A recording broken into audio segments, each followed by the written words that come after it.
Good evening, everyone. My name is Maureen Morris. I'm from Bristol. I'm one of the women's ministry leaders there, regional leaders in the Southwest. And I just want to extend a warm welcome to everyone who is here tonight on this platform. This is an exciting evening. This is one that we have worked hard to put together, and I know that you're going to enjoy this. I'm not on my own tonight. I'm actually joined by Sister Jeanette Vieira, who I'm going to hand over to just to say hi and welcome. Thank you, Maureen, and it's a pleasure to be with you again on this platform. And I join with Maureen to welcome each and everyone to this platform this evening. And I'm really excited this evening because the theme for this evening is being the author of your own book. It is said that everyone has a story to tell, and I really believe that. Everyone is a writer. Some stories are written in books, others are confined to the heart. But this evening we have a group of amazing women who have taken their stories, they have articulated them, they have formatted them, and they are here this evening to share their stories with us. And I just want to take the opportunity right now to introduce to you Venice Ricketts, who will introduce herself and then introduce others on the panel this evening. Over to you, Venice. Good evening, everyone. It is a blessing and an honor to be on this platform, and I'm expecting a wonderful evening. My name, as you can see, is Venice Ricketts, and I am a confidence and resilience coach. I'm the author of 2 books. This evening, I want to introduce to you Kim. Good evening, everyone. It's great to be here. My name is Kim Samuels, and I'm actually a musician. That's how I'd describe myself. But I have written a book as well. So I'd like to tell you a bit more about that later on. And this time, I'm going to introduce to you Sonia Thompson. Over to you, Sonia. Good evening, everyone. It's a pleasure being here this evening, being invited to be part of this wonderful group. Like I said, my name is Sonia Thompson, the author of Who Cares? Through Fate I Survive. My background is a registered manager of a residential care home. And at this moment, I'm going to introduce you to Tanya Coley. Thank you. I am super excited to be here. I'm Tanya Coley. I'm an award-winning publisher, author of 5 books, and an international speaker. Now, back over to the amazing host, Maureen. Wow, you're in for a treat tonight, everyone. But before we actually go there, before we actually delve into our theme tonight, we've got someone special that we would like to recognise. And this is Mother Lucille May Easy, who will be celebrating her 100th birthday on the 30th of June of this year. So that's next Friday. So we have a little bit of some photos just to show you, a short video just to show you of this wonderful lady. And then I've just got a short bio that I will read.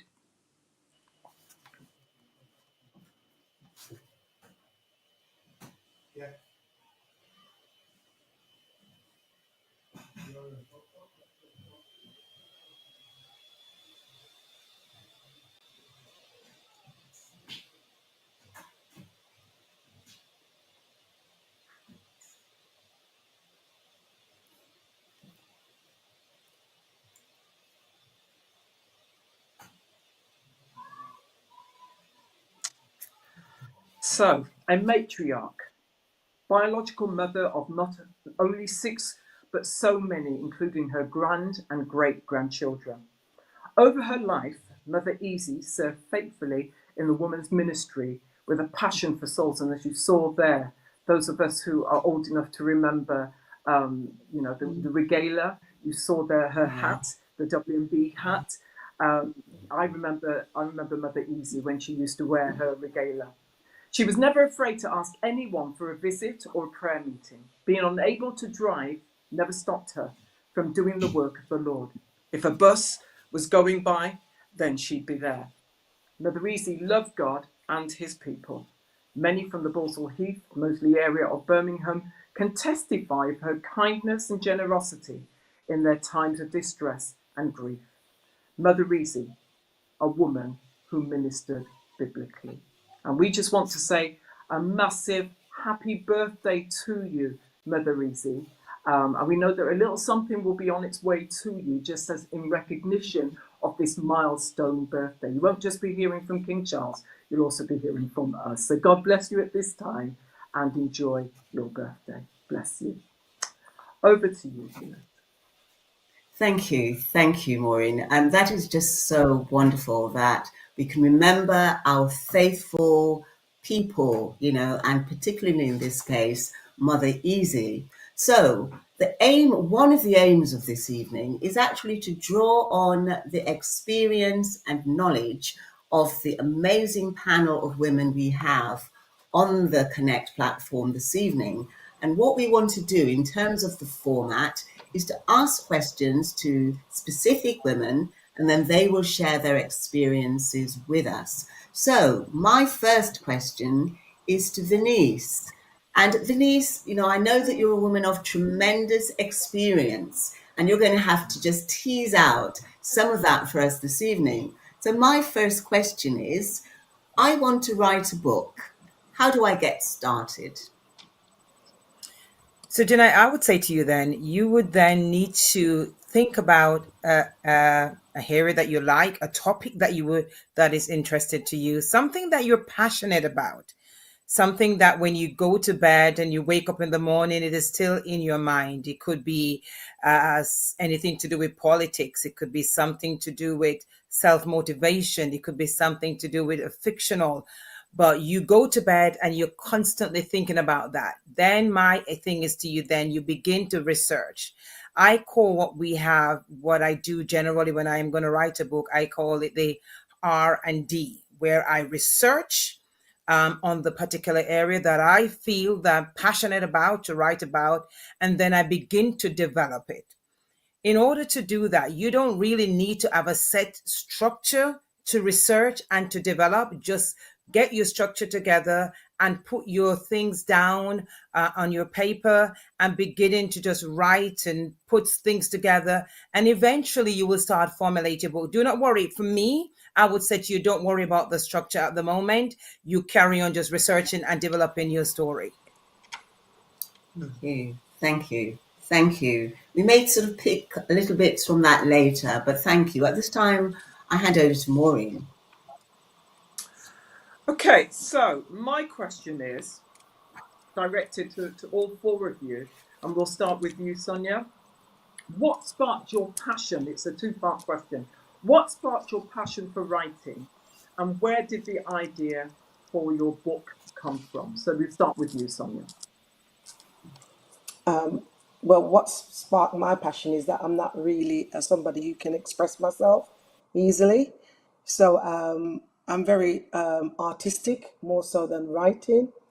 And I find myself that I felt people were listening to me when I was talking to them. So I just wanted to put down my feelings, my experience, my troubles and my hurt, my pain, my happiness, and I wanted to gather it all together and put it down on paper. So I started writing.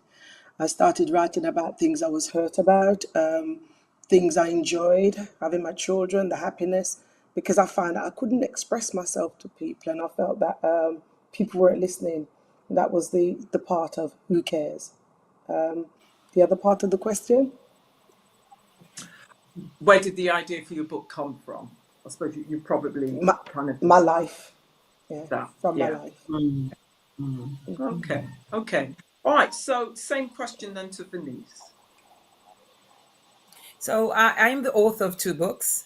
So my first book came from the pandemic. So as a teacher, I was at school. with the student whose parents was like nurse and care worker, so they had to come into school because their parents was had to go to work. And so I know generally as a teacher for years, I know that most of the students that I taught, they were very much so academical savvy, if that's the word I wanted to use. But practicality wasn't nowhere to be found. And so when you ask them a question, they will shy away. And I realized that, oh my God, they're very academia, but they're not practical. And they're, so I thought to myself during COVID, it was really one of the best times to spend a lot of time with all the different year groups. And I was able to chat with them. And I'd be like, you know, I know that you're bright. I know that you're intelligent, but you don't come across that way. You seem to be very shy and withdrawn. I said, why? You know, just keep the teasing things out of them. I had a group of like 160 students. I was able to pick and, you know, tease things out of them. And then I began to put a few things together. And I thought to myself, I'm going to call this book How to Build and Maintain Confidence in Young People, because they have the academic part to them. They can write, they can read, but the practicality they didn't have. And I wanted to show them, not just because you are of the academia part, but we need some practicality to be help you to survive today's society. My other book, I wrote that because I was going through my going through.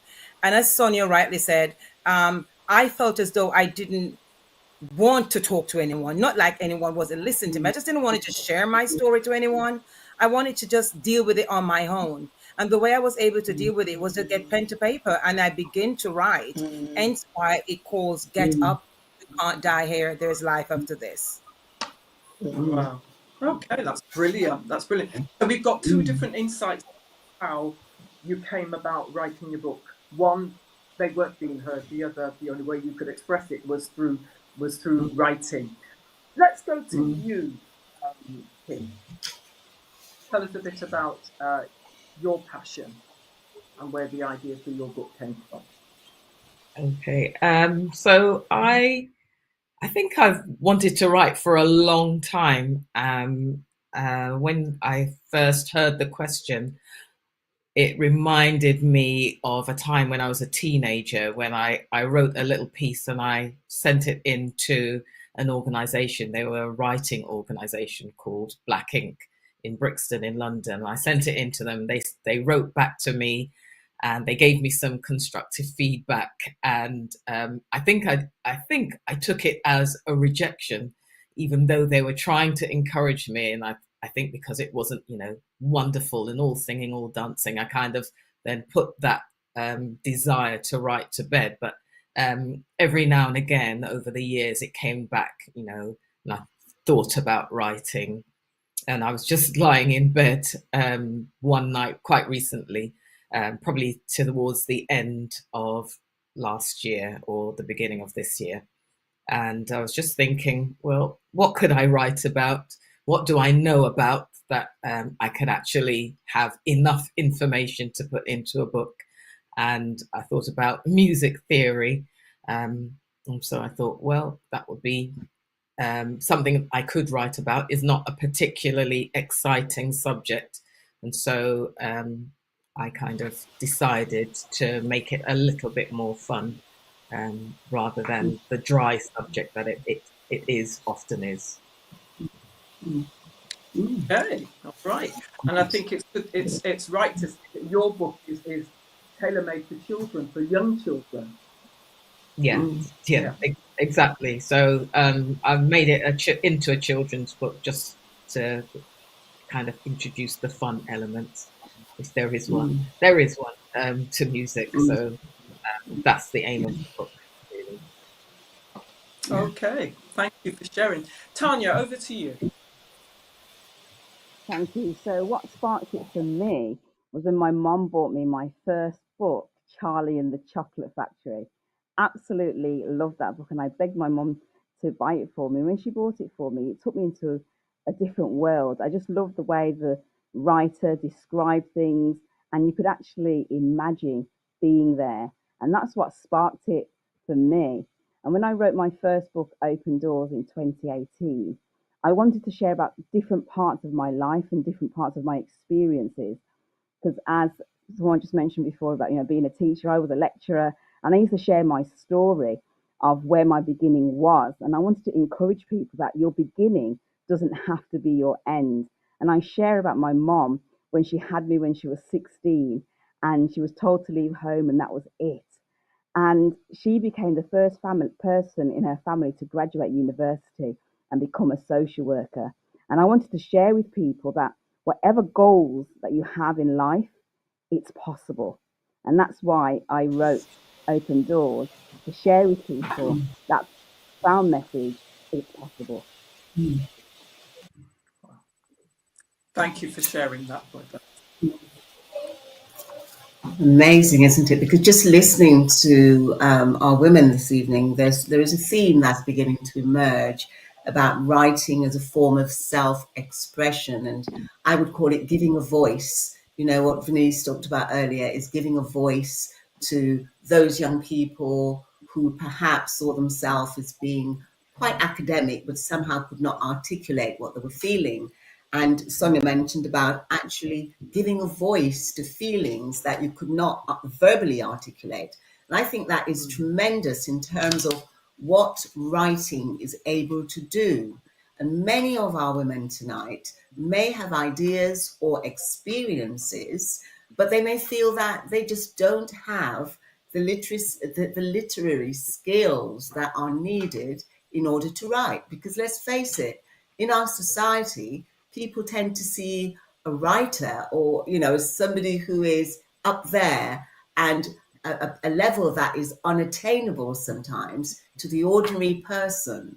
So what advice would you give? And this question I'm going to direct at Tanya first and then Venice. What advice would you give to some of the women who may be, logging onto this platform this evening and just feeling that, what you're saying sounds great, but there's no way that I have the literacy skills in order to do what you have done? So Tanya and then Venice, what advice would you give to somebody in this position?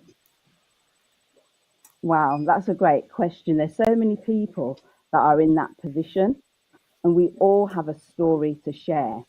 And yes, it's our own personal story, and we feel that it's just our story. Who's going to want to hear that? But I often encourage people that our story gives people hope. It gives people that desire to inspire others. It gives people that motivation.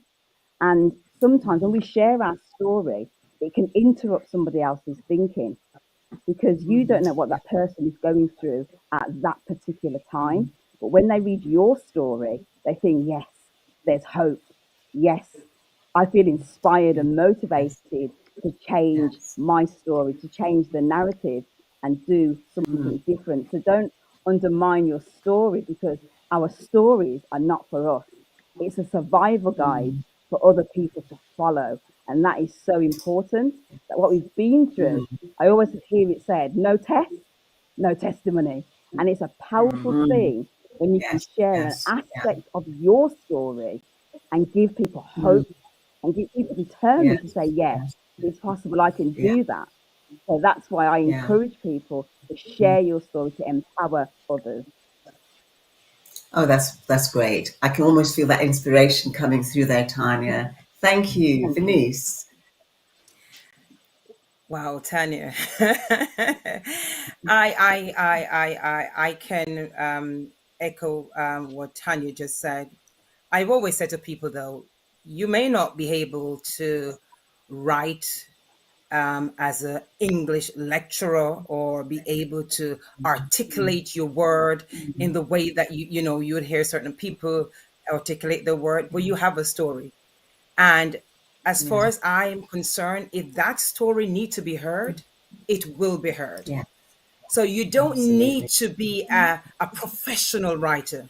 There's so many ways to write a book without even putting pen to paper, because all you need is a dictaphone, and you can talk your story. If you're not literacy savvy, if that's a word, you speak your story, and then you get somebody to type it for you, to help you to construct it in the way that it should be. You shouldn't allow your story to die because you think you're not literacy, your Yes. literacy is not good. The Mm, fact that you want to tell a story is already inside of you. There are so many things mm, that we can do to tell our story. mm, Our story needs to be yes. out there because people are waiting. Your story can save someone. Your story can inspire someone. And sometimes we underestimate the power we have because we're saying to Mm, ourselves, oh, I'm not my literacy is not good, my writing is not good, my mm, maths is not. Come mm, on. There are so many yes. ways to tell your Mm, story. yes. Ladies, get up. Yes. There is a book Yes. inside of you. You got to just get up and tell that story. Yes, yes. Thank you. Thank you. And, I like the very practical idea about, dictaphone, using technology in order to facilitate what needs to be done. And I think what's coming through on this platform this evening is that if you want to do it, you can do it. So at this time, I'll hand over to Maureen to take the next question through. Yeah. Yeah, and just kind of just on the back of all that, I just love the thought that sharing your story gives people hope, and that our story isn't Yes. just for us, it's for others. And I think Mm, that's so powerful. I have a book. absolutely. I've been reluctant to do anything about it, but I'm getting stirred tonight to actually do something about it. So thank you, ladies, for your points there. All right, so the Mm, next question then is, we talked about sort of having the literacy skills to write, and we recognise that there's no barrier there because there are different means that we can use. What is the usual size of a book, and how many words, how many thousands of words should a book be? So let me start with you, Kim, and then I'll go to Tanya. Okay, so I'll just talk about a children's book. So my book, Rhythm Road, is a set length. So the set length is supposed to be 32 pages for that age group and that type of book. It's a picture book, rather than being a book that has a few illustrations in. It's actually a picture book, and it's aimed at children between the ages of 3 to 7. I'm smiling slightly because I've only just published the book, and already a few adults have said, "Oh, I've learned a few things from reading your book." So it's not aimed at adults, but if adults can get something from it, so much the better. So a picture book is supposed to be 32 pages long, and also between 200 and 400 words. It shouldn't really be. I think 500 is probably the maximum that it should be. Wow. Okay, That's so a those picture book. budding children writers out there, there is no reason why you can't write a book. And I've actually seen and I've read Tim's book, and I've learnt from it. Even though it's pitched towards small children, I have learnt from it. So yeah, just want to with you on that one, Tanya. So, personally, people might disagree with me. I don't think there's a particular number when it comes to writing your book, because we can get fixated on the number. But what you need to be doing is sharing the story. And once it's out, I don't think there's a particular size for a non-fiction book when you're writing your story. However, when you do upload it to Amazon, they say 72 pages minimum. So you can use that as a guide for you. But don't get fixated on it needs to be 72 pages, because sometimes then you're forcing your story out and then you can lose the way. But as long as you're writing what's coming to you, as Denise said before, just writing, just having that brain dump, and then you can always figure it out afterwards, put it into some structure. And that's where the editor comes in, where they can do that developmental editing and develop your ideas to further it. So I wouldn't get fixated on the numbers, but I would get writing. And that's what I would say. Okay, so literacy skills should not be a barrier. Neither should the length of the book be a barrier. Just go for it and write.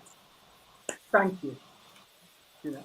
Absolutely. So by the end of tonight's platform, everyone is going to be so motivated that, you know, you women are going to be kind of, your phones are going to be ringing. People are going to be wanting to get information as to how do I get started.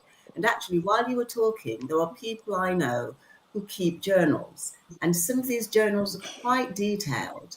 And, you know, when you think about the amount of information that's in there, and it also reflects back on somehow packaging aspects of our lives experience onto a page. And while, you know, Venice and Tanya and Kim and Sonia were talking earlier, what's come to me is what is the therapeutic benefits of writing and just giving a voice to what's, you may not be able to actually say it, but actually by articulating, somebody reading it, it can help others. So my next question is for Kim. And as we said before, by all means, feel free, if you want to add something to what Kim or others have said, you know, feel free to just indicate and come in. We're very much, you know, interactive. We're here to participate. And I just think it's absolutely amazing, the information that's coming through. So, Kim, why did you choose to write a children's book? It's not an easy area. I mean, you know, I've got a background in education, and I know that others on this platform have. And there is the challenge of articulating information in a way that makes it clear to a child is not easy. So what made you decide to write a children's book? Yeah, so just going back to the subject matter, which is the theory of music, and just saying those words, the theory of music, it doesn't sound at all interesting. I find it interesting. I love music, and I love the actual written music as well as the sound of it. But I don't think many people would be able to grasp any interest from it. Not that many people. So the idea was just to make it light-hearted, something that young people could get hold of. I think really at the heart of it, what I was hoping, or what I am hoping, is that when young people, when children read this book, that they will, something will be embedded in them that will last a lifetime. So it's almost like when you teach children their colors for the first time, or their numbers for the first time. That's really foundational, and it follows them through to life. So the idea is to give something that will just be a real grounding in music that will help them later on. So not everybody's going to be a musician. Not everyone's going to learn an instrument or do singing, but it might be that you find yourself in a position where reading music will be helpful. You might find yourself in a choir, or you might find yourself in a band, or you might just do something as a one-off. But reading music might be able to help you. Yes. And of course, our panel members have all published, and they brought their books with them. So, Kim, are you able to just kind of give us a little bit more context in terms of your book? And I know that you said it's a picture book. So I'm not sure whether you are able to kind of read, but you may just want to tell us a little bit more about it, show us, on camera what it looks like, but just give us a little bit more about structure, context, and so on. Over to you again. Okay. So this is my book, Rhythm Road, subtitle Easy Music Theory for Early Learners, and that's the back. So a little bit of a bio about me, and then it's a very short book. So this is the title page, and then this is trying to get to the right. Which way do I go? This way. So this is like the first page. So it just talks about musical notes. Trying to use my fingers here. So it just talks about musical notes, and then I've given names to each of the types of notes. So you've got the semi-breve, the minim, the crotchet, the quaver, semi-quaver, demi-semi-quaver, etc. And then the story starts on the next page. So I'm just going to turn around because I'm getting confused now because I'm trying to work to the camera. So the first page is meet the family of musical notes going for a walk down Rhythm Road. Along the way, each one will greet as we clap to the rhythm of their musical beats. Clap the Rhythm is a really fun game where we learn to say the note family's names. Then all we need to do is count, clap our hands and count out loud. And then I talk about the first note, so I'll just read to the end of that section. The semi-breve or whole note is called Sam. He says, how many beats do you think I am? Count all the beats, no less, no more. 1, 2, 3, 4. And then for each type of note, I've got a clap the rhythm section. So I talk a little bit about how many beats there are in a bar. I show the note. Yeah.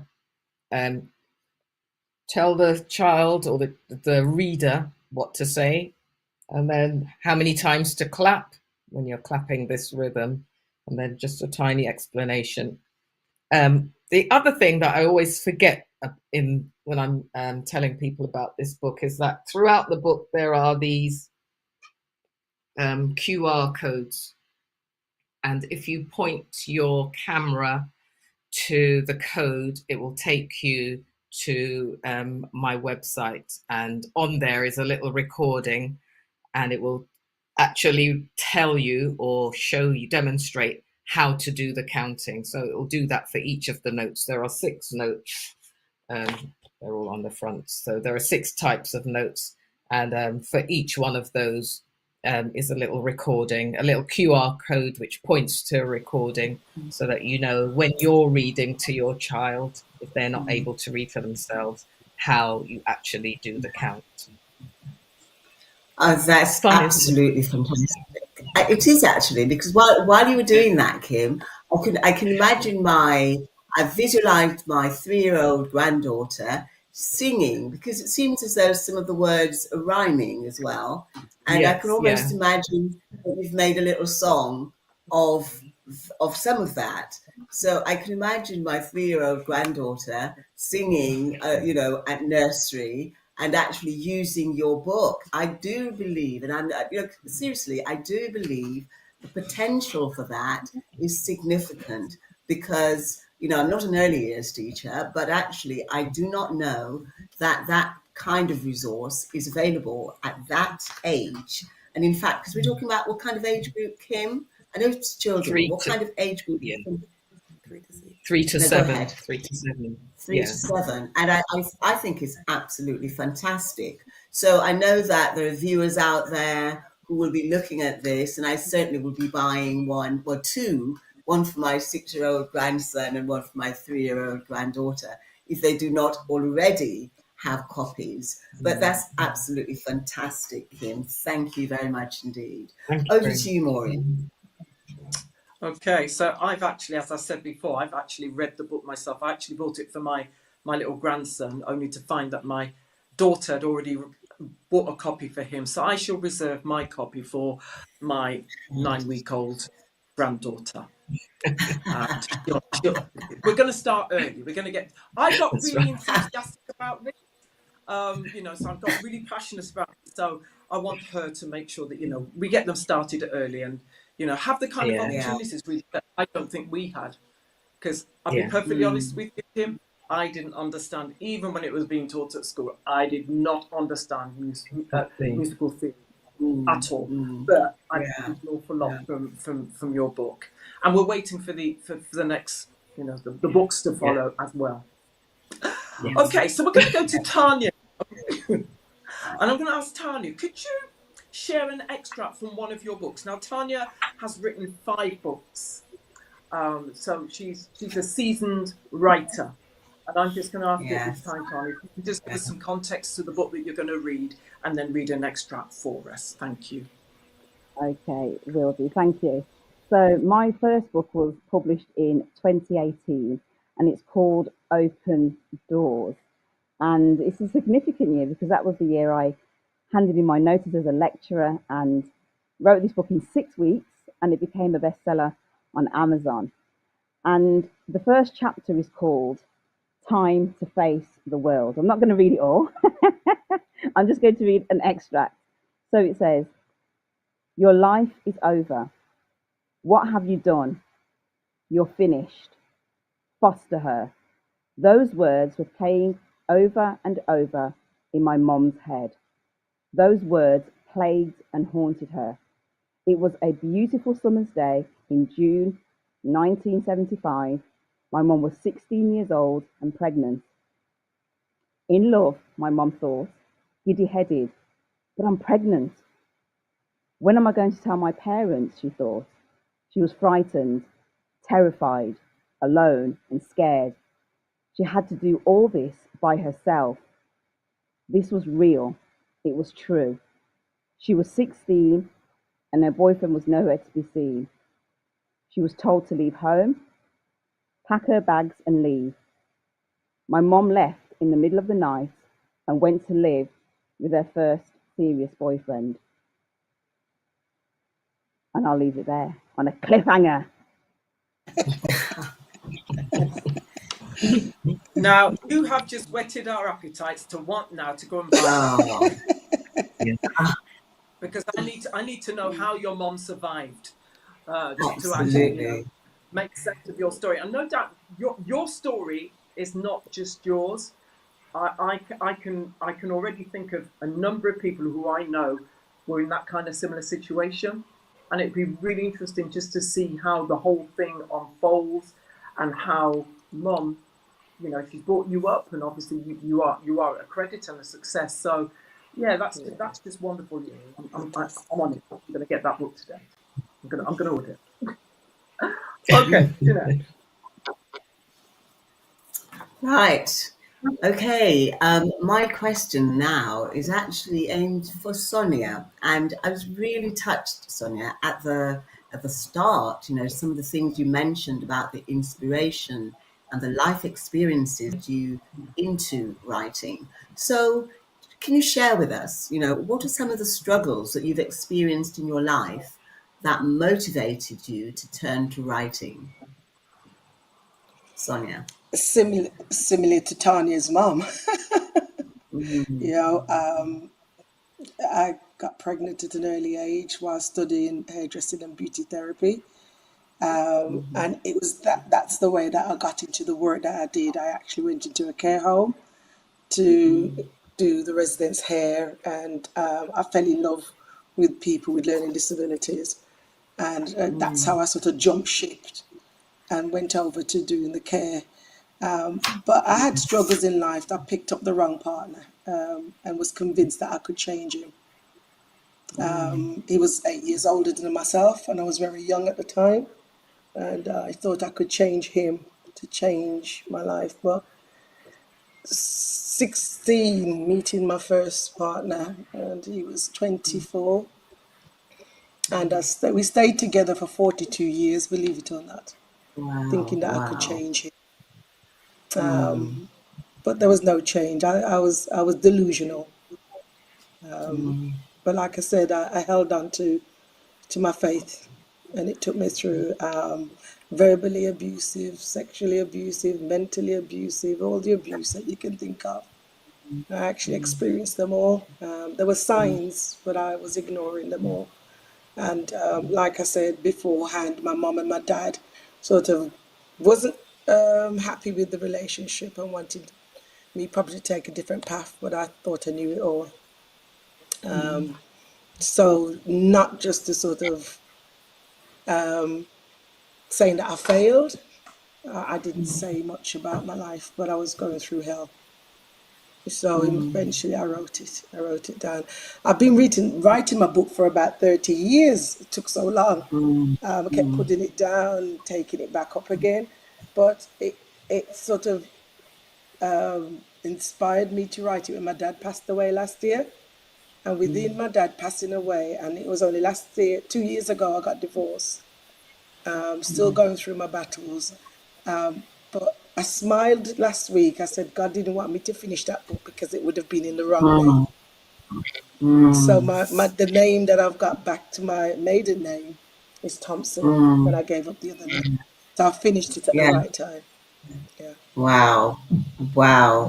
And just looking at Sonia, at your bio, and where you've explained how you have overcome life struggles, obstacles, and your story is one of liberation and inspiration. So many people, their story have come almost to a full stop in terms of some of the first things that you described this evening, but you have used some of those negative and difficult experiences to motivate you to move forward. And in your bio, you've talked about, inspiring girls and women to actually overcome their difficulties. And not only that, but you've set up a care home for women who are vulnerable, people who are vulnerable and in need.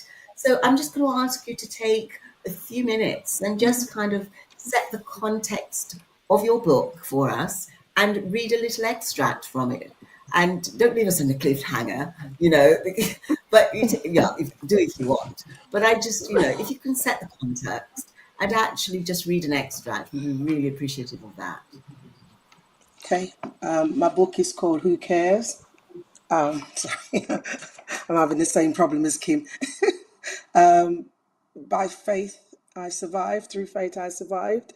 And when I said through faith, I survived, everything was based on God, just speaking to God as my personal savior and my personal friend. And the page that I want to read, it's chapter 10, The Strength of a Woman. Being a woman is hard work. People expect so much of you, and it can sometimes feel impossible to live up to them. There's a saying I heard recently that summed it all up perfectly for me. People expect women to raise children like they don't work and to work like they don't have children. I can relate to this. I grew up in a time when women were mostly expected to stay at home and look after kids while the husband went out to work and brought home the bacon, as it were. By the time I got my family, I knew I didn't want to be that kind of wife. I wanted to get out there, pay my way, and make my mark. And I did. But with a home to run and two children and a husband to care for, it was challenging to say the least. They were always much more harder. It was much more harder by the fact that, sorry, my husband had a tendency to leave and go back to his dad for weeks on end, no indication of when he might return. All it took was a little argument for me to say or do something that he didn't like, and he'd be off. We wouldn't hear from him at all until he decided he had enough and it was time to come back. Walked through the door as if nothing had happened. See, I'll stop there.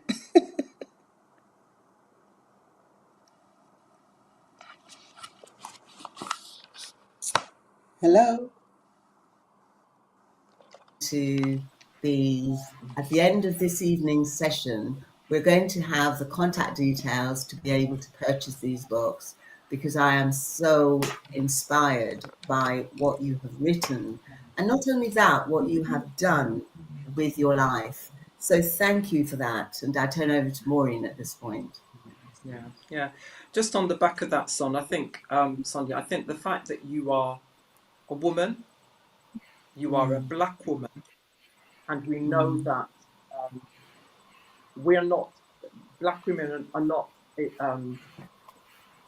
they're not the kind of people who will come forward and share things which are so personal. And I think both from Tanya and yourself, it's been a real inspiration to actually hear you talk about what is being real.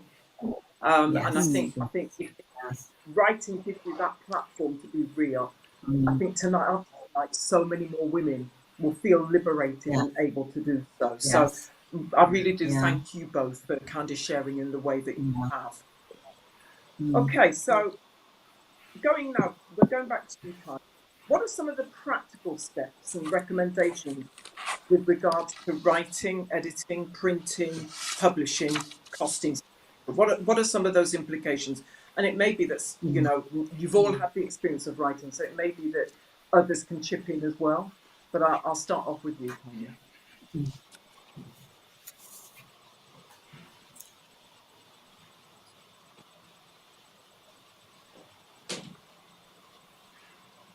Sorry, Okay, is it Tanya? Denise, are you able to start us off, or is Tanya back? I think Tanya is Tanya, back you there? now. Yeah, yeah, I'm Okay. back at Susan. Yeah, thank you for that. So there's so many things to think about when you're doing your book. So you raised some great things there. It's great to do your due diligence. So as you're researching, and it's great to think about costs and having a budget set aside for publishing your book. So research those different publishers that you approach, have your questions set out as to what things you want, you know, how do they work? What are timelines? What are deadlines? Having those questions, having your budget, as I said, set aside, and then also thinking about what package are they offering, and is it good for you? Is it in alignment with what you want? And going to two or three publishers and doing your homework and read the small print. Don't just get excited, I've got the contract and sign it, and then when they email you clause 2.1 and they're like, what? I didn't see that. So it's really important to read your contract. Okay, so that's very important. And then when it comes to the editing, there are different types of editing. What does your manuscript need? What are they going to offer you in that publishing package? Because sometimes there's hidden costs and they don't tell you that until you've signed up. So it's really great to get the full package of what is taking place and don't feel too afraid to ask those questions. If you've got a great publisher, they'll be open and transparent as to what they offer and how they can help. And you can have that discernment whether that person's right for you or not. Are they just out for the outcome, the money, or are they in it for you, wanting to preserve your story and share it in a great way, which is important. And when it comes to the writing, we've mentioned it all before, do it now. Do it today, start writing, have a deadline as to when you want to do your book. I have a 90-day program. So I get my clients to write their books in 90 days, their first draft. But if you're thinking, whoa, I can't do that, but make sure you have a deadline, because all things come to an end. You have to have a deadline, which is important, because if you just say, I want to write my book, this time next year, you'll still be writing your book. So make sure that you have a deadline. And you've got plenty of time. We're in June, you've got 6 months. You can become that published author in 2023. So do your research, do your homework, do your due diligence, and then get to work. And it's all about taking action, because action changes things. Wow. Okay. Anyone else want to add to that? Okay. I just wanted to actually, if I'm allowed, if I may, ask a question of Tanya. You mentioned people approaching publishers. What are your thoughts on self-publishing? My book is self-published. I didn't really consider going to a publisher. Just decided to self-publish. Do you have any thoughts on going that route instead? That's a great question. I had that one today as well. I think it's a great path to go down. I'm a self-publishing publisher, which it gives you the autonomy and freedom to be creative. Because, like you've done that fantastic book, Kim, if you went to down the traditional route, they may think, you know what, I want to actually change the cover a little bit. Or I don't like what you've said there. And they will have that control. But when you are a self-publisher, you're able to have your own autonomy and freedom to do your cover, write in your own unique, authentic voice. You don't have to water down your message or take the word God out of it because it's going to conflict with other people's beliefs and things like that. So I think it's a great way to go down that route, and you can do so many things when you are a self-published author. You don't have to be tied to anything, but you are the author of that book, and you can be creative in the way that you want to be. Okay. So I'm going to go the other way. So Kim's asked about self-publishing. I want to know, how easy is it if I wanted to, because I'm not as confident as Kim, how would I go about finding a publisher? As That's it. Tanya said, Go go on, Tanya. No, go on. As Tanya said, you can do your due diligence. You go online. There's so many of them online, but you need to ensure that you do your due diligence. And in terms of costing, I always say to people, writing a book is like a slice of cake. This is a cake. This is how I say to people. You have a cake, you don't stuff it all in your throat one time. There's slices. So you need to put I'm very practical. So you need to put things in place. So you have a slice of cake, you're going to cut it. Okay. I want to find out about my book. So first and foremost, as Kim says about self-publishing, these are some of the things you want to find out. Am I going to go to a publisher or am I going to go self-publishing? Publishing? Is it the cost? So instead of, say, for instance, somebody says to write your entire book, to publish it, to print, is going to cost you £3,000. What do you want to do first? Do you want to write your book first? Then do you want to get it to be edited first? So you do it in stage by stage. So you don't have to do it all at one go. You can take your time, because sometimes I think as ladies, and sometimes we don't have the financial support behind us, and we get put off. So my thing is that if you start your book and take it step by step, you will eventually get your book. You know, Kim said, Tanya does a 90 day program where people can get their book. Everybody won't be able to do that in 90 days, but you still have time to do your book. As long as you start writing, that is important. And when you're writing something that really you're very passionate about, trust me, you won't put your pen down. You won't. So my thing is that you take that time out. I always say to people, take at least 2 hours a week or 3 hours a week out of your time. Get a place where you can sit down and call it your writing space. You don't want to hear from anyone. It may be in your living room. It may be someplace in the library. It may be, you don't want anyone to disturb you. You just want to be there by yourself with your own thoughts to allow the juice to flow. And then you begin to write. So sometimes we think about the costing first. We don't need to think about that first. Write. And then everything would fall. You know, the Bible tells us that when the guys in the boat, they step and the water come up under their feet. Listen, we just need to start writing. Books and bookses, if there's such a word, is inside of all of us. Oh, thank you so much. Jeanette, over to you.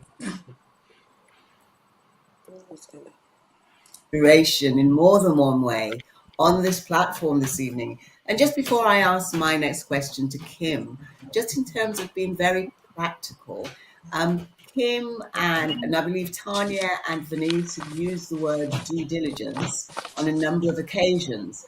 Now, those of our viewers and those of us who are not aware, what exactly does due diligence involve?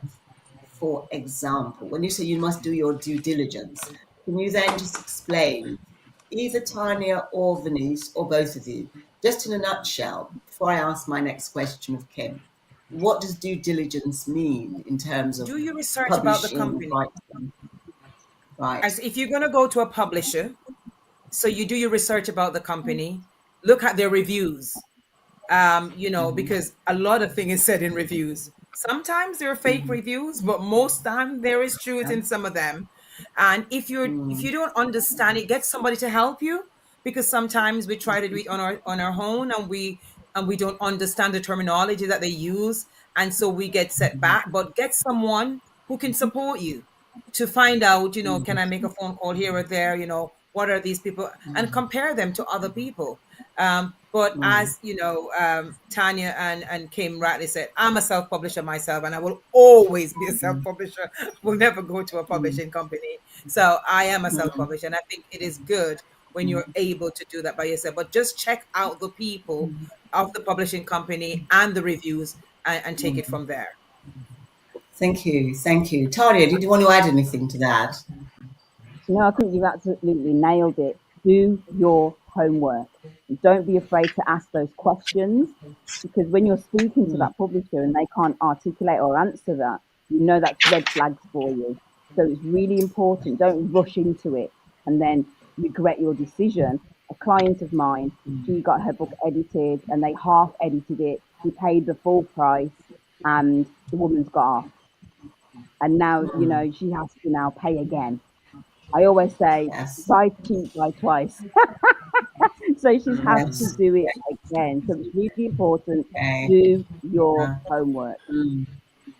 Right. Thank you. Thank you for that. So, Kim, another question for you, and we've kind of touched on it before, but we all know that music can be therapeutic. So, how do you see your Absolutely. book being used? What is your vision for this and taking it forward? Just talk to us about where do you go from here? Yeah, so interesting question. The vision, I would say, is to build out a series, really. So this book, Rhythm Road, really only, it just touches a little bit on the very beginning of music theory. So I'd want to, build it out to a series of, I don't know, 10 books. Blue skies thinking here. But also not just to say, oh, I've got a series of books. I'd love to see them actually used in places like schools or nurseries across the country, or even in other English speaking countries. And I guess the question I'm asking myself is what are my hopes for those young readers, and it's just so that they can have a grasp of music at an early age, so that further down the line they're not confused or put off in any way from learning Yes. an Yes. instrument. As you say, Yes. learning an Mm, instrument or music in general is very therapeutic. I mm, myself, when I was at school and learning piano, mm, I remember those days when I'd come home feeling really tired and a bit bogged down from mhm, the day at school, and I mm, just sit down at my yeah, piano and just play for half an mm, hour or an hour, mm, just to kind yes. of offload. And it's just Mm, giving people tools. Not everyone yeah. needs to read music, and as you know, in our Mm, church, yes. we've got Yeah. so many Mm, talented musicians. They don't read a mm, note, but they're mm, so mm, talented, so gifted. yes. But I Yeah. think that Mm, adding that ability to read, it just kind of enhances what they already have. I wouldn't say that reading music is mm, better than being able to play by ear. I'd mm, never say that. But yes. I Yes. just think it's an added tool that they can use, and Mm, if they can use it to help them on a bigger platform, on a world stage, mm. all the better, I would say. So, Yes, yes. I really do believe that the sky's the limit where this is concerned, because I believe that nurseries, early years education, there is a need for this there. As you know, in many nurseries, music, singing, music therapy is instrumental in terms of that time in children's lives. And I think the graphics of that book, the colors, the rhyming, I really do believe that there is a market there. Don't be shy. I know you're not shy, but actually, I've really I am kind shy. of just heavy promotion there, Kim, because I do believe that the sky is the limit where this is concerned. I mean, you're just an amazing musician anyway, and this is just a natural path. Thank you. So, yes, thank you. I'm excited. So I wait to see where we go next. So, Maureen, over to you. Okay. Kim, if you want someone to do some editing, I'm quite happy to do so, but it will cost Oh, you. Oh, right. I'm, might I'm take Workman you taking is up on worthy myself. of his hire. Absolutely. Well, But yeah, Tanya or I just Venice might do it for free, Kim. Yeah, Oh, we love you really? too, Kim.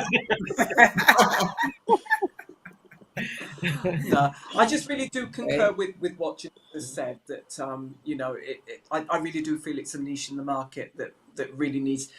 You're plugging a hole, and I think I do really see that great things will come out of this. So yeah, just want to encourage you to keep going and keep doing. Okay, so my next question then is to Sonia. How did we've talked about some of the struggles that you went through, and thank you for being so transparent and real. How did you turn your challenges into a successful business, focusing on the needs of vulnerable adults? Well, like I said, when I went into the care home, doing hairdressing was my forte. I thought that's what I was going to be doing, hairdressing and beauty therapy. The love that I have for people, and I saw, especially people who are vulnerable, when I saw the condition that I saw that care homes have and social care was bringing to the table, I just thought I could do better, and on a small scale. So I decided to work company for years. And after working for this company for 6 years, these are with people with challenging behavior, real challenging behavior. And there was something that my manager said that when I walked into the room, there was a calm, a peace, and people that didn't interact was interacting with me. And I used my skills because I did makeup and manicure, beauty therapy, massage therapy, and I used my skills to actually work with these people. And by doing that, I had a desire to do my own. So I actually gambled my house because I had no money, and it was something that I dreamt of owning a 6 bedroom house, but I didn't know where it was coming from because I didn't have that sort of money. And I actually put my house up, my 3 bedroom house up as collateral to the bank. And if this had failed, I would have lost everything. But my faith is so strong in God. And when I kept on dreaming about this house, just kept on dreaming about this 6 bedroom house that I was going to own with a lot of land behind it. And I said, yes, this is what I'm going to do. So I left the care home that I was working at. And when I was leaving, they actually closed that care home down. And Wow. they actually dispersed all the residents in there because it wasn't stable from the management side. And back then, there was an Asian girl. She had a condition called microphthalmia, where she had a small brain, a small head. And her family, I said to her family that I was leaving, and they said they're taking her back home with them. And I said, well, they said, what am I going to do? Where can they find me? I said, well, I was thinking of opening my own home, but I'm not sure yet. Do you know they took her home and kept her from my dream and kept her? She was my first residence. And she's still with me now, Wow. 25 years ago. So Wow. all the residents I've got, I've had them 25 years now, they've lived with us, Wow. and Wow. we've changed people's lives. We really have. My staff, those who are with me now and those who've gone on. And some people have developed themselves into nursing. And my brother actually left Rover, trained with me. And I said, I can't pay you what Rover pays you, but he stayed with me and is now a qualified mental health nurse, self-employed, Wow. you know. Wow. So yeah, my dream turned out to be my path. That's what it was. It was my Wow. path. Yeah. Wow, that is absolutely amazing to hear how Okay. you had a dream, but it wasn't just a Yeah. dream; it became a reality, and that's Yeah. just amazing to see how you've not just impacted the lives of vulnerable people, but you've impacted the lives of others as well, so that they can go on, like your brother, to go on to now become qualified and now have a career path of his own, born your dream. So that is absolutely amazing. Jeanette. Thank you. Wow, you could cut. There is just so much in this, isn't there? Because I think that although this is about, being the author of your own book, but there is so much about inspiration and motivation in terms of this panel this evening.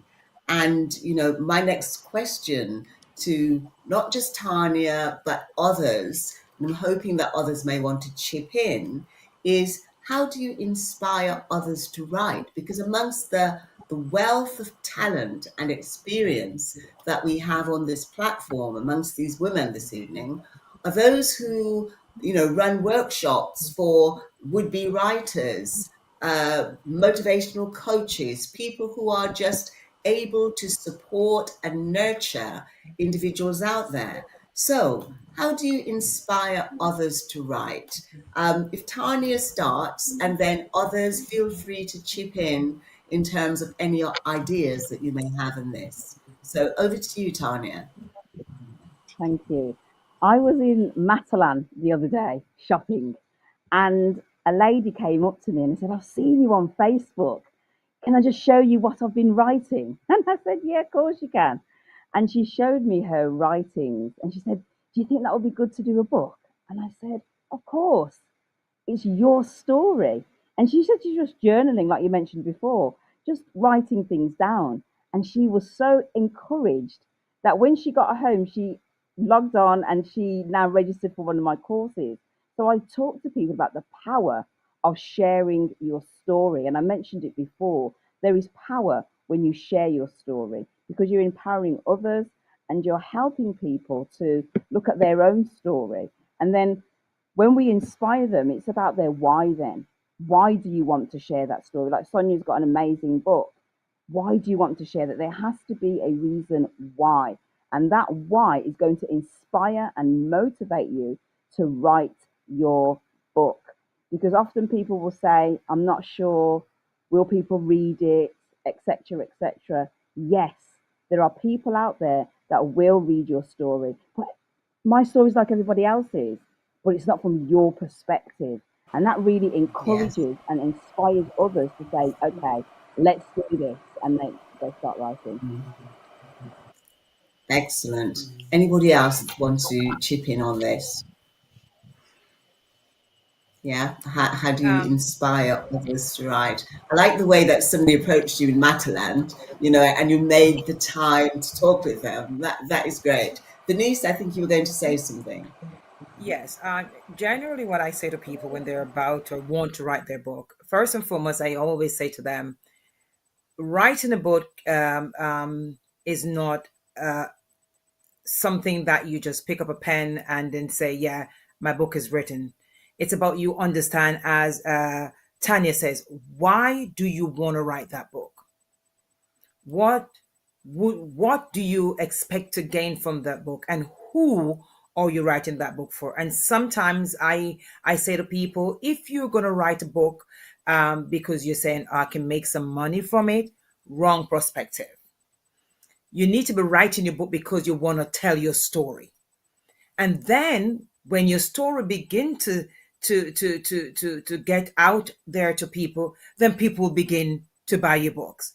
So you need to ensure that when you're going to write your book, it's not about you, "Oh, I have to make some money because if I buy," wrong points. So making sure that it's not about money when you write a book, it's about you ready for the world to hear your story. Great, thank you. Any other tips from anyone? No? Okay, I over was to you, just saying, Maureen. Sonia had Sonia, something. please. Sonia. Yeah. I was just saying, I agree with Vanessa. Um, it's not about Venice, sorry. It's not about the money. If you're thinking on that line, definitely. Um, Look at the who do you want to inspire. Your book is something that you want to touch people with and encourage people to sharing your stories. I know a lot of people would tell me a lot of things about themselves and what they've been through, and they said, "I could write a book." I said, "Well, why don't you? You know, why don't you?" And start just to encourage people to say that, what I've done. It's the fact that it's me. When I look back at myself, to say I've always thought that out of the whole family, I was undereducated. because most of my family members, they went to university and stuff like that. I didn't do any of that, and I always thought I was uneducated. And it's through my book as well that encouraged me to say, yeah, I can get a book out there. I was the first one out of the family to write a book. I was the first one out of the family to own a business, but this was the one that everybody thought that couldn't, you know. Wow. So it was also for myself, and to give me that encouragement to say that we're capable. You're quite capable of doing. You know, if I can do it, I think anybody can, to be honest. Absolutely. Thank you. Over to you, Maureen.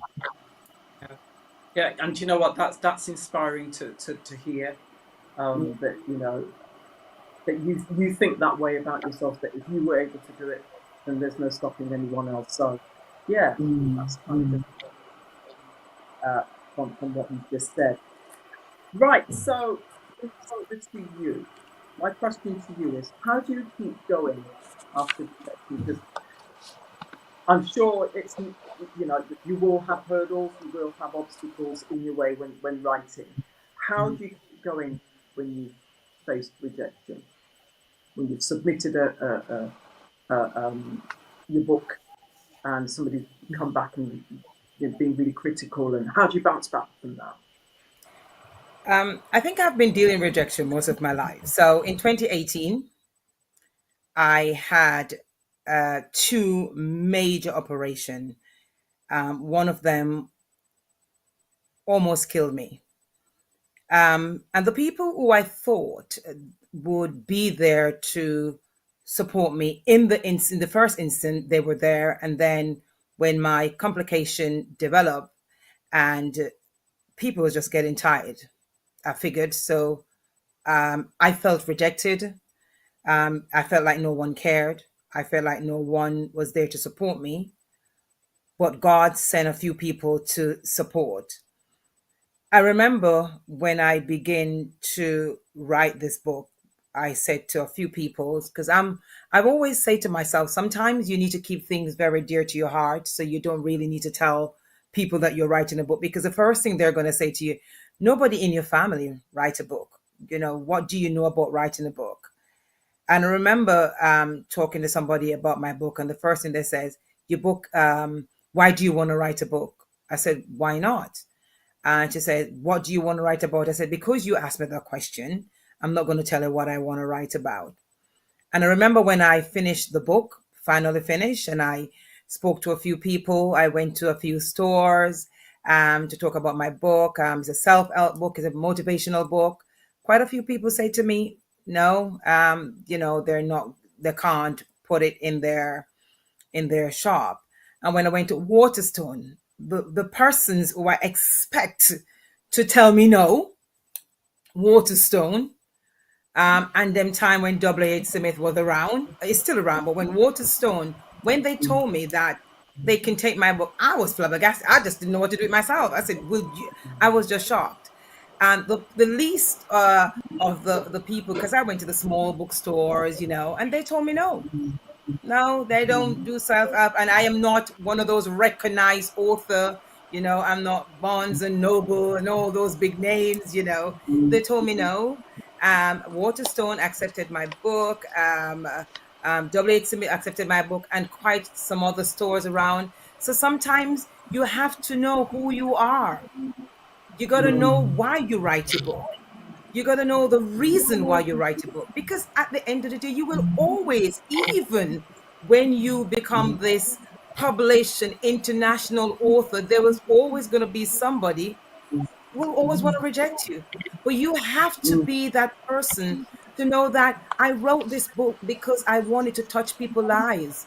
I wrote this book because I know that I can help somebody with it. So the rejection will come, but keep focus, because you should have an aim, and your aim is to keep going. So I didn't stop. And even now, when I ask a few people, like, I wanted to do a book road show, and I like, can I be a part of that? They're like, oh no. I said, cool, it's all good. And God has just sent people, some things have been happening in the background. I'm just shocked, but to God be the glory. Thank you for sharing that, because I was looking at rejection from, your book being submitted to a publisher and them rejecting what you've done. But you've made it broader than that, and that's really, it's got me thinking about even people who are in your life who could, you know, kind of, make you feel as if what you're doing is rubbish or rubbish what you're doing. Is there anyone who's had a similar experience or had any experience of rejection that they'd like to share with us? Or did you keep your book quiet until it was all finished? Because I self-published, see, so I didn't have to send my book to anyone. But the people around me was like, yeah.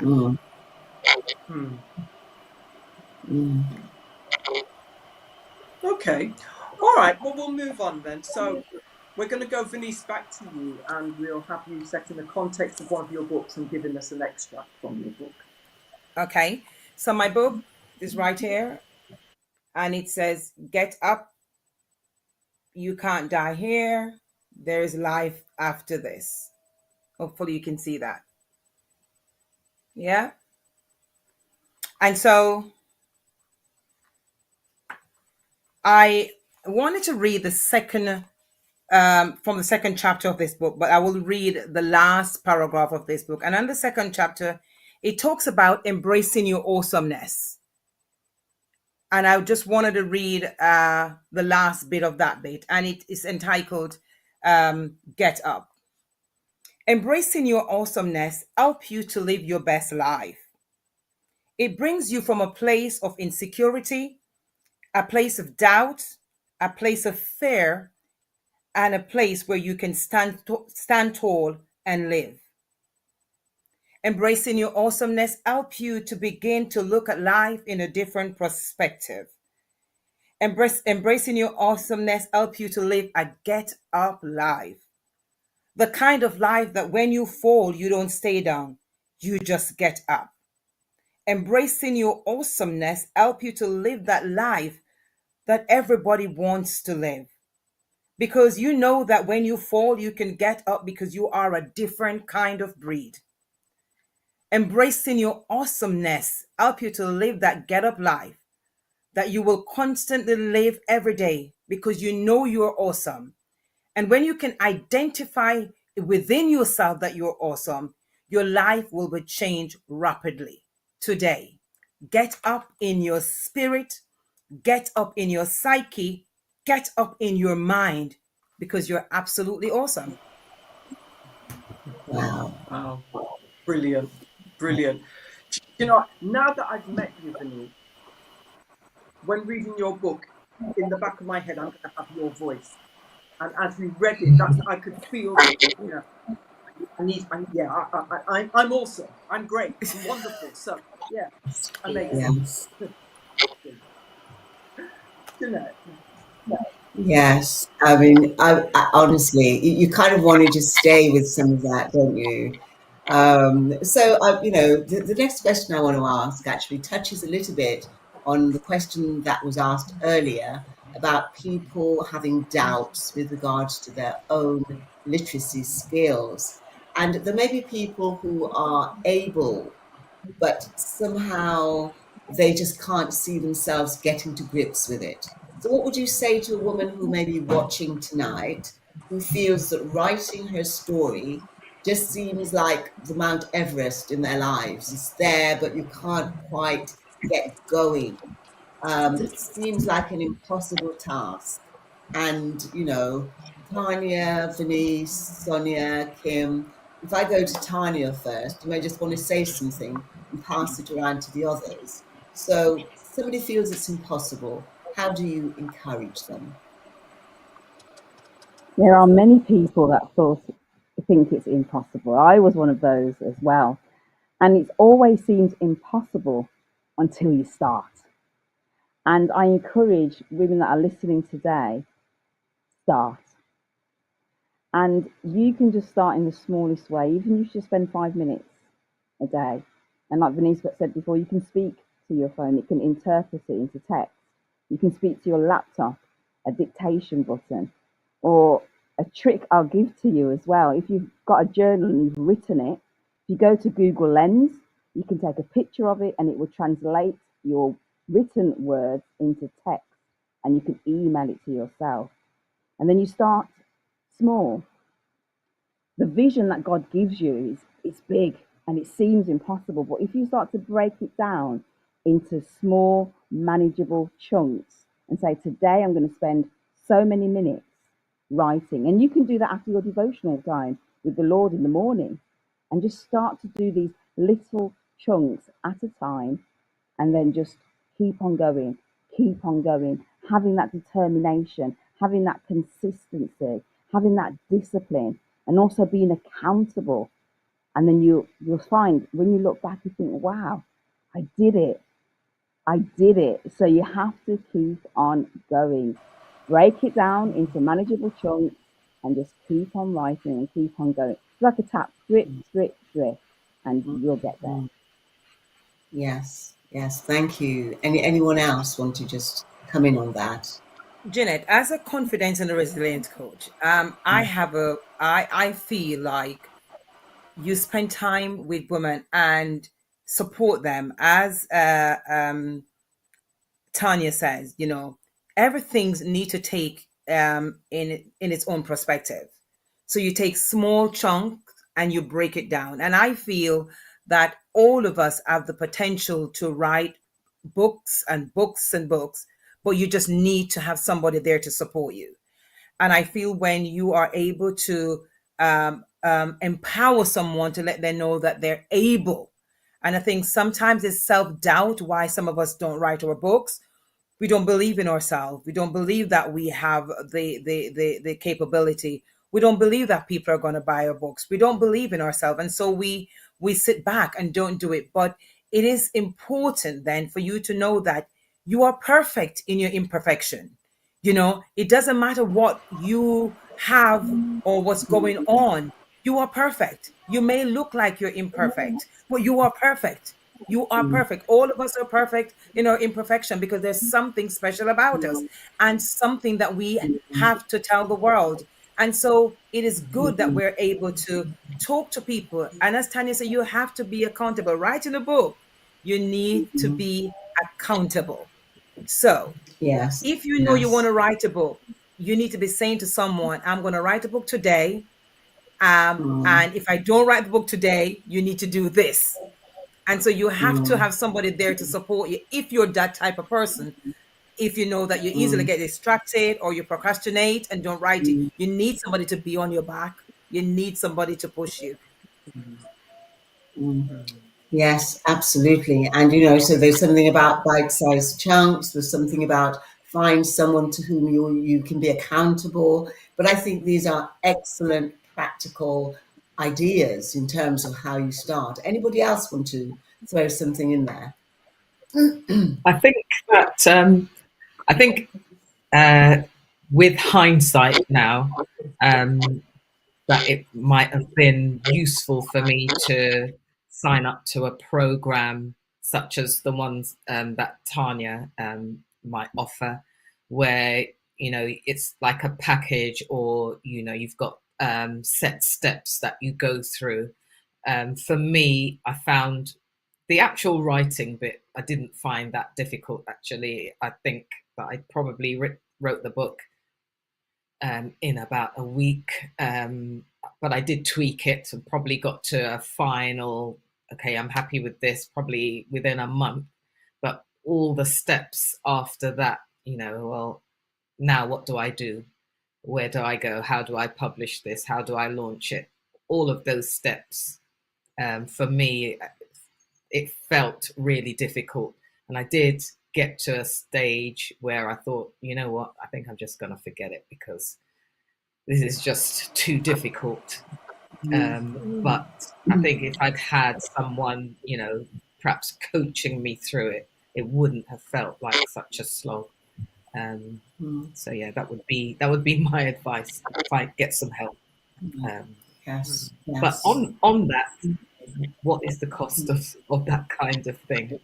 I don't know. I'm suggesting it, but I don't actually know what the outlay would be. Yeah. Oh, great. And anybody else before I hand over to Maureen?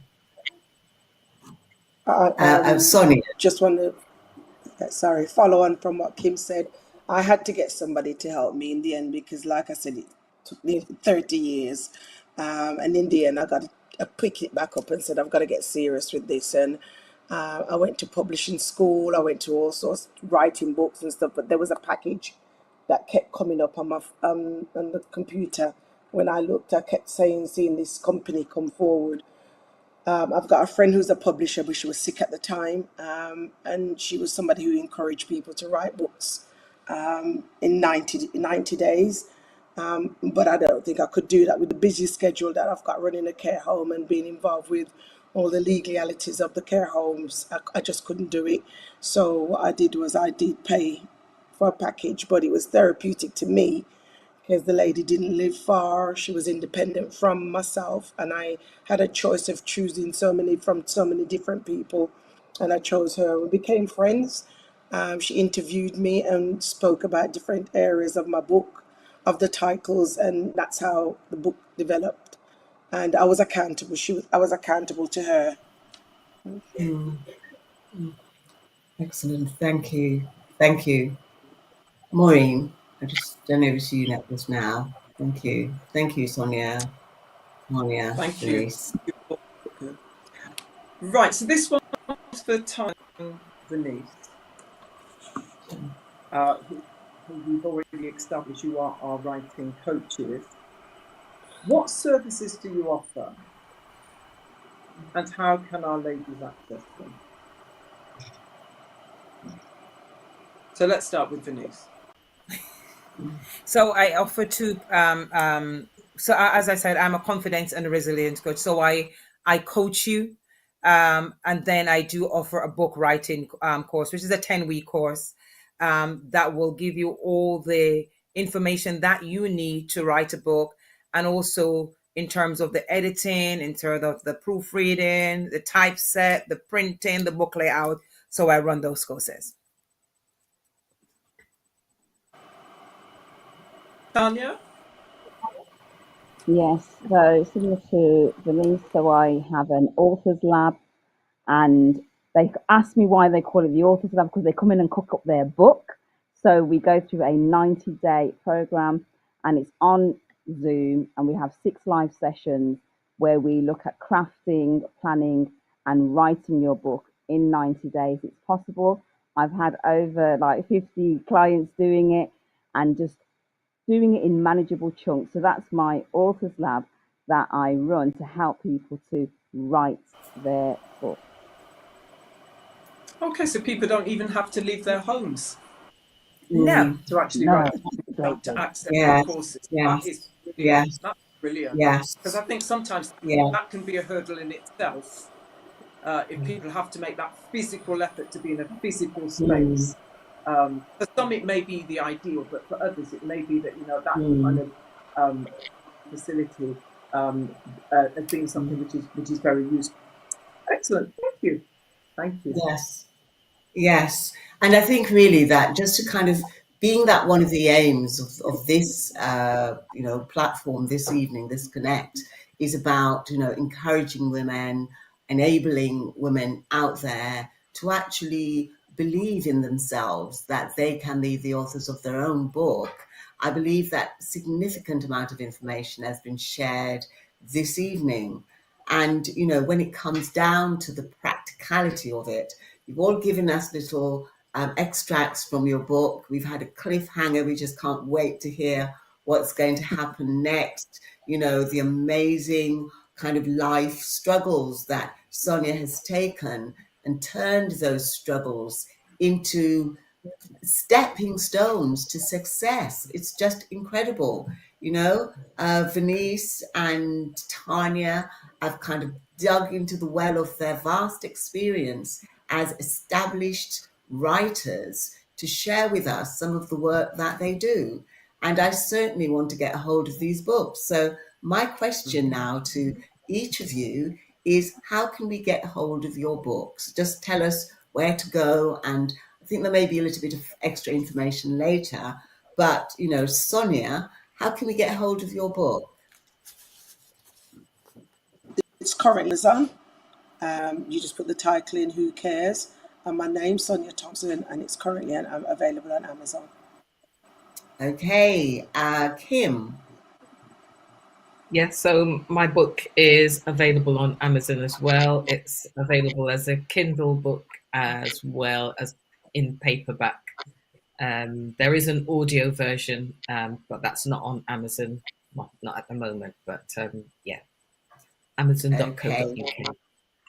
Okay, so if anyone wants to get hold of the audio version, do they just hold on for the moment, or can they come to you direct? You can come to me direct. It should be available. I'm going out on a limb here and saying that it's available on communitymusicpublishing.com, which is the website for the book. Community Publishing. Community Music Publishing. Right. Okay. Denise, how can we get hold of your books? My books are as Kim. They're on Amazon and they're in the Kindle version also. If anybody like to get a copy, you can get a copy from me, which is a cheaper version. Cheaper. The cost is cheaper for myself, so it'd be $13.99 on Amazon. If you're on this platform and you want a book tonight, you can get it for £10. Wow, there's an offer that you just can't miss. Right. Thank you, Tanya. My books are also available on Amazon, all 4 of them, except for Open Doors. Open Doors, Amazon has taken it off. Amazon, I'm not even going to go there, but it's no longer available on there. If you want personalized signed copies of my book, you can get in touch with me. And also 2 of my books are available on audio as well, if you want to hear my amazing voice. Absolutely. Absolutely. Can't get enough of it, Tanya. Over to you, Maureen. Okay, so we are coming down.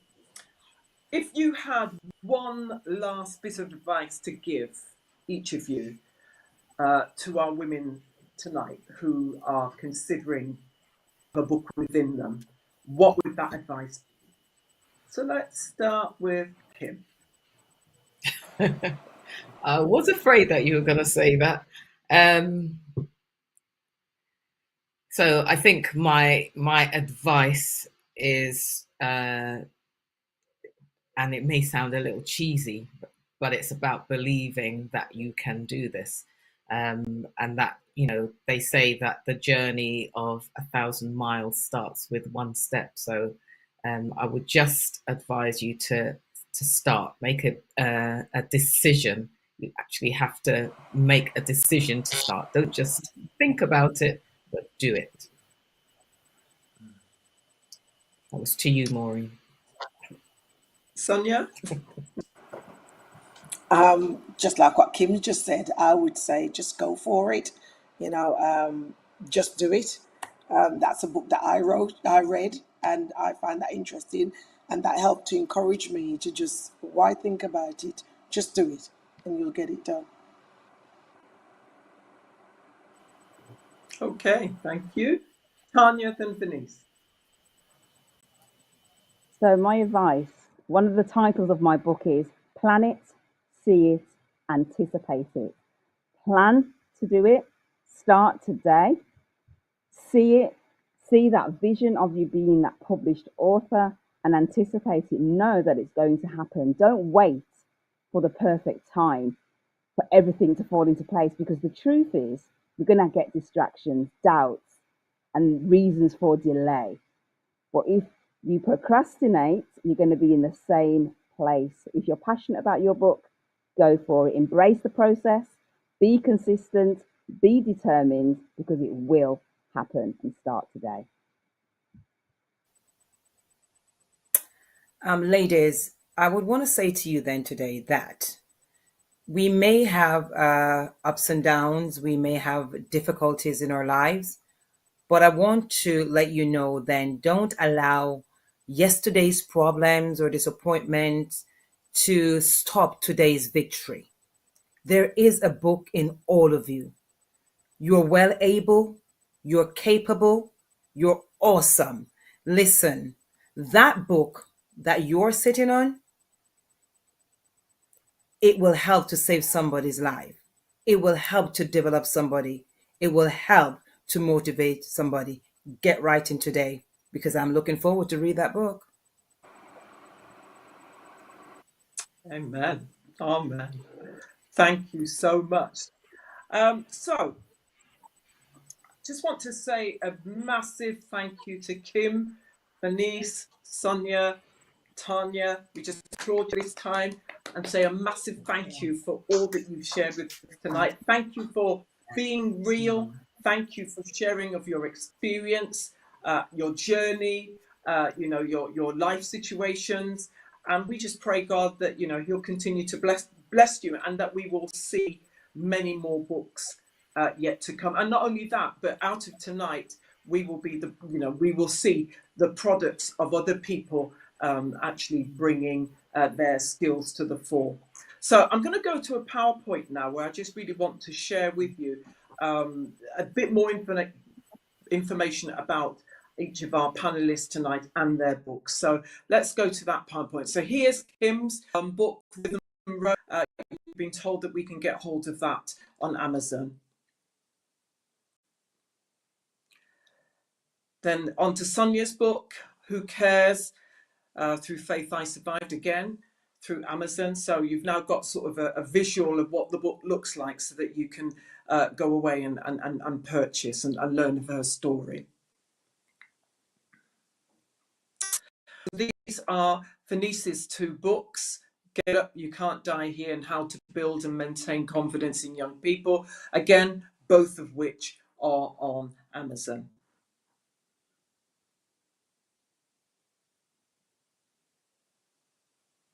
Okay, so we've been told that Venice is a confidence.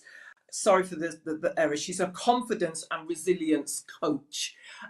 So book writing courses are available to you. All this information, by the way, will be on our website. It will be part of this program. So all you need to do is scroll through and find these details. And then also here are Tanya's books. So as she stated before, the first one you can't actually get hold of on Amazon, but if you want a copy, then there's an address there that you can contact her on. And then the other four are on Amazon as well. And then here we have Tanya's next author's breakfast. What I forgot to say to us earlier was that Tanya actually did an author's breakfast this morning in London, and I was just so bold of her when she said yes, I could do this evening as well. So she's been on the go all day, and we're really grateful for that. But her next author's breakfast will be in Manchester on the 14th of October, and it's a morning session, 9 till 1 p.m. So there are only 30 places available. So if you're interested, please do look at the website, get the details and book. So just another announcement that I need to make. I don't know how many of you are aware, but I only found out this morning that Connect Live has been nominated for a national award. So this is new to the panel even. So as a TV of the Year award, what I'd like you to do, please, is to vote for us. Okay, and again, this information will be on the website. I think that the last date for voting is the 1st of July, if I'm not mistaken. So we need to get on this and get on it now. But I think this is a great testament to the fact that these programs have been running, they've been going out.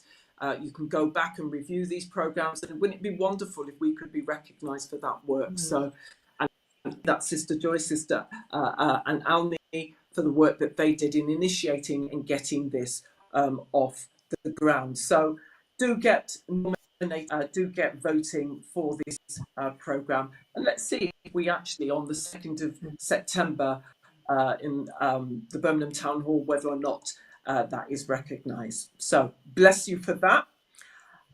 Before we wrap up, I just want to say there is a birthday girl today. She's not going to be expecting this, but our Earth Lady, Alni Powell, it's her birthday today. And we just want to say massive, from the Connect Live series, we want to say a massive happy birthday to you, Almi, and just wish you the best of all, not just for today, but for the year which lies ahead. So we recognise you, we honour you for, for the position that you hold, but also the fact that, you're a special lady in a lot of our lives. So bless you at this time. So Jeanette, closing remarks. What would you say then as a closing remark from tonight's programme?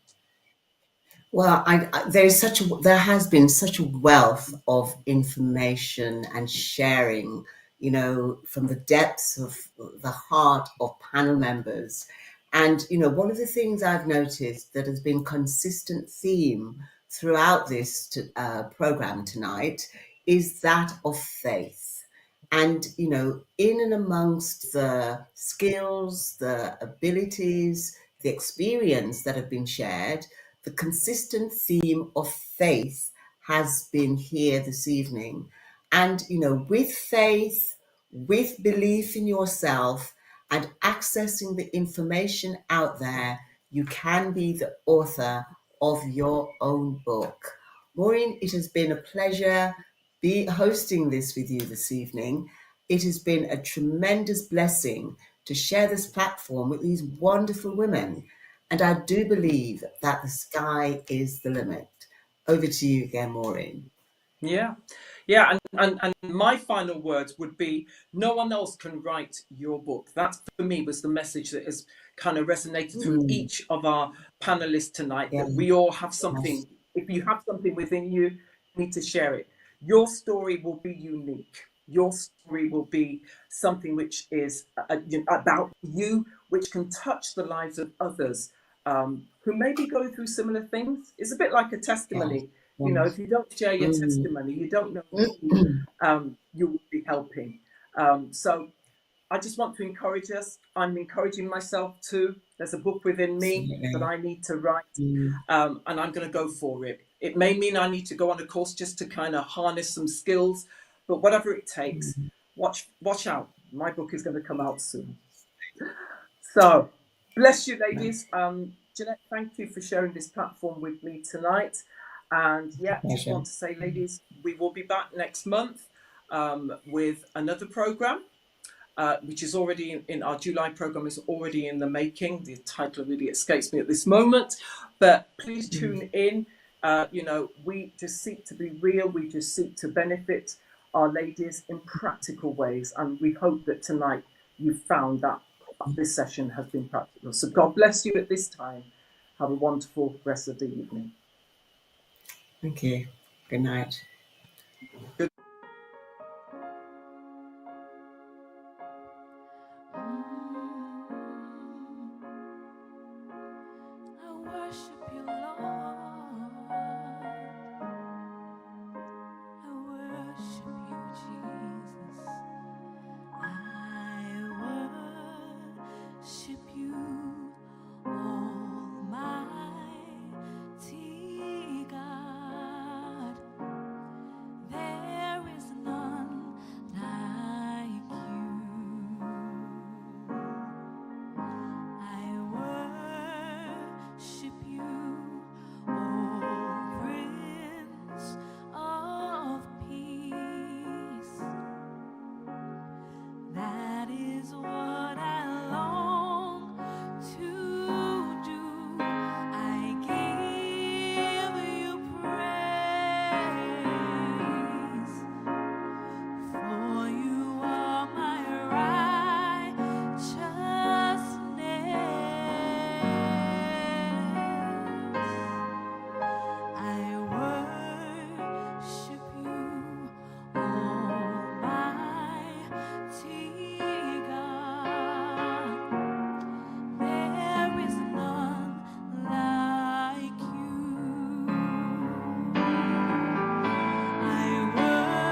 can search for all eternity long and find there is none like you. If you agree, sing with me that there is none like you. Oh, no one else can touch my heart like you do, Jesus, yeah. And I can search for all eternity long and find there is none, there is none, there is none, there is none, there is none like you.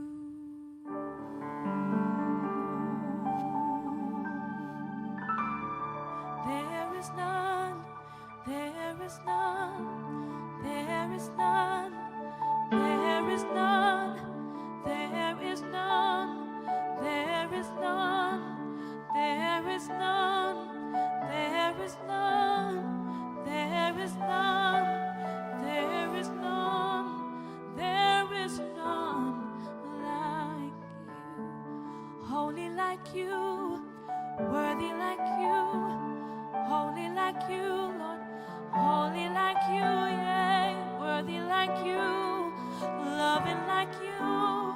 There is none like you. Holy like you, worthy like you, loving like you, strong like you, holy like you, worthy like you, strong like you, oh Lord. There is none, no. There is none, no. There is none, oh. There is none like you. Hallelujah. Hallelujah, hallelujah, hallelujah. Blessed be the name of the Lord, now and forevermore. We bless your name. We bless your name, both now and forevermore.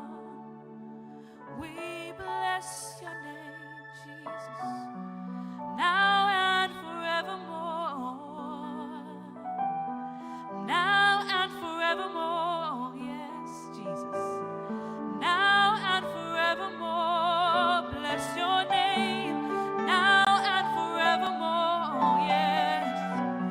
Now and forevermore, we bless your name. We bless your name. We bless your name. Now and forevermore, yeah. Now and forevermore, we bless your name. There is none like you. Hallelujah. So we give you praise, yes, Lord, for you are